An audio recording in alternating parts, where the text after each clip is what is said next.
All right, what is good, ladies and gentlemen? It is the Mass Ranker back again with another ranking, and tonight we are doing a ranking of the Ice Age movies. I finally finished reviewing the final film in the franchise, and so we are doing a tier list now for the film. So let's just get into it. Starting off with the first film, I would say that this is probably, I would give it, I would say, I think I'm going about this in this is like how I feel about the movies in general. I don't think this is like a tier list of like I was thinking about this with like the Minions movie franchise.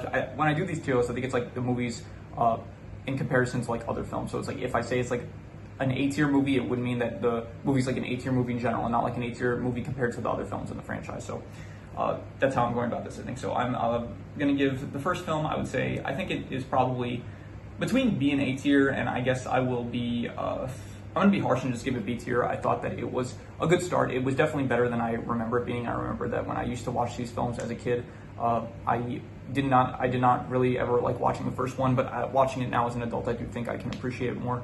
I do think the comedy is actually much better than I remember it being, and I do kind of like the art style. It is like kind of charming having this pretty early 2000s animation. So anyway, the second film, I would say that this is probably I don't know. I would give it like C tier. I think it's probably one of my least favorite in the franchise, to be honest. I thought that the Flood itself, it like didn't feel as good of a threat as some of the other threats in this franchise. Like I did like the dinosaurs better. I liked Captain Guts' crew better. I liked the meteorite better.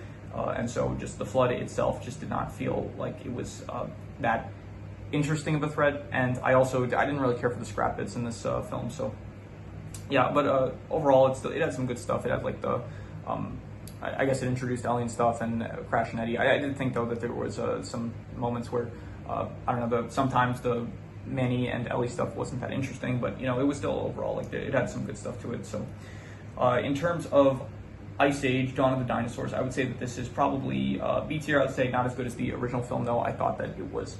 This is kind of as a child, I think this was my favorite film, but I do see now it has some problems as I get older. I still really like the intro, like of the mommy dinosaur. It was very, very good. Like when you have like her introduction and stuff, and like it feels like very. They managed to portray the dinosaurs as like these very threatening figures and stuff. So also, I really like the introduction of the Lost World. It was good having Buck in this film, as adding him to like the cast of the franchise was great. I think Buck as a character is very fun. You have the Chasm of Death, you have the Jungle of Misery, you have the just a bunch of great locations in my opinion.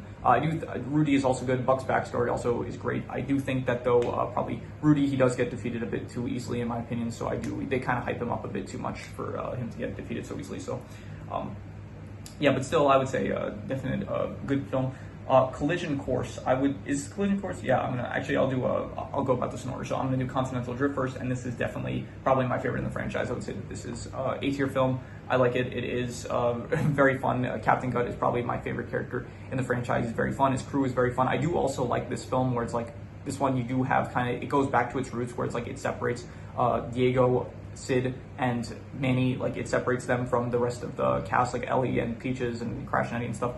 You do have Granny also in this, but she works, she fits in the, I think she's good. So it is very fun to watch the all the pirate stuff, like the song that Captain Gut sings. It's great and stuff.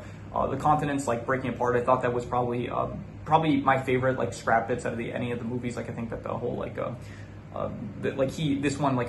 said this in like my review for the film, but I really like when Scrat, like his antics have like a big impact. And for one, this one directly impacts the plot, which I think is great. And it also like very much, it's fun. It's like fun where it's like you have him like breaking up the continents, him like being responsible for like I don't know, the Sphinx, I forgot the name, Rushmore Mountain, something like that. Mount Rushmore, I think. But yeah, that's it. And you have him. Yeah, just the scrap bits are great. I thought that Captain Gut just is probably the best antagonist in the franchise, I think, and it was just overall. It had Chasing the Sun, which I thought was a banger song. So overall, this is just my favorite film in the franchise, I think. Collision Course, I actually really like this one, to be honest. Like I thought going into it, I wouldn't like it as much, but I do think that it works for me a lot. So I would say probably. I would say top of B tier. I did think that this is honestly a good film. I do like that they bring back Buck where he was absent in the fourth film. He does make a cameo at the very start, like when Scrat falls down to the center of the world. When he falls to the Earth's core, he does pass by the Lost World. You do see Buck riding Rudy. So, but I do like this one. I thought the Meteor is probably the best. I think Gut is the best villain in the franchise, but I do think that the Meteor is the best like threat. I do like the pressure with the time and stuff, where it's like they only have 2 days before the meteor hits. I think probably this one has the cleanest animation out of any of the films, so that is good. And yeah, you have like all the characters and stuff. It does feel like kind of another good thing about the fourth film. It's like it's really good, the fact that like Sid and Diego kind of have like good plots for themselves, because up until this point, it's like ever since the first film, it's like they didn't really have anything. Like in the second film, Diego was afraid of water, and Sid just felt like he was being like disrespected from the crew. And then in the third film, it's like Diego, who Diego, like he wanted to go his own way, and Sid was like sad that the herd was breaking apart. But I really liked in the fourth film where it's like Sid, he like went through like his abandonment issues like with his family and stuff, and then Diego like he like was he had the thing with Shira, I guess, which was good.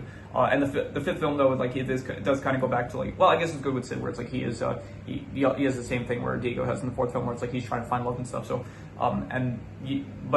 Diego, I do kind of wish that they did something better with him, rather than him just like wanting to be not. He doesn't want to make kids afraid, like him and Shira. That's like their whole plot, but. Overall, I still think that it is a great film. Julian, he's like an interesting addition. I do like the magnetic rocks and stuff. They're very cool and stuff. And yeah, overall, it was a good film and I liked it. So The Adventures of Buck Wild, this is my least favorite. This is probably, it's a spin-off film, yes, but it is just, there's a lot of problems with it. I just released my review for it. So just in short, it is, for one, the animation / art style, it's like a big drop down from the previous films. It looks like something out of a DreamWorks Netflix television show. So it just, automatically it looks like it's much less appealing to watch. They do forget a bunch of the continuity of like it's like they do a whole recap for like some of the previous adventures that they had, but it's like Shira's gone, Brooks is gone, Peaches is not mentioned at all. So like there's all this stuff that like doesn't really work with the continuity and stuff. They replace all the voice actors, so it's like you don't have the original voice cast from the original franchise, which is a bit of a shame. And just yeah, overall it is just not really a just it has a lot of problems. The villain Orson, he is not interesting at all in my opinion. It is the Raptors don't feel like a threat. Crash and Eddie, they're not really good leads and stuff. It's just this film has a lot of problems, and if you want to hear more about that, then just watch my review that I just released for the film. It should be out by now. I'm recording all of these in sequence, so I have like 2 more after this, so it's gonna be fun. But yeah, overall, I would say that this is probably the worst film. So. Overall, I would think I would give this franchise probably between a 7 to a 7.5. I think it is between pretty good and very good. I think that it does have a lot of good. I think like towards the middle, that's when the franchise like hits its peak with like the third film, the fourth film, the fifth film and stuff.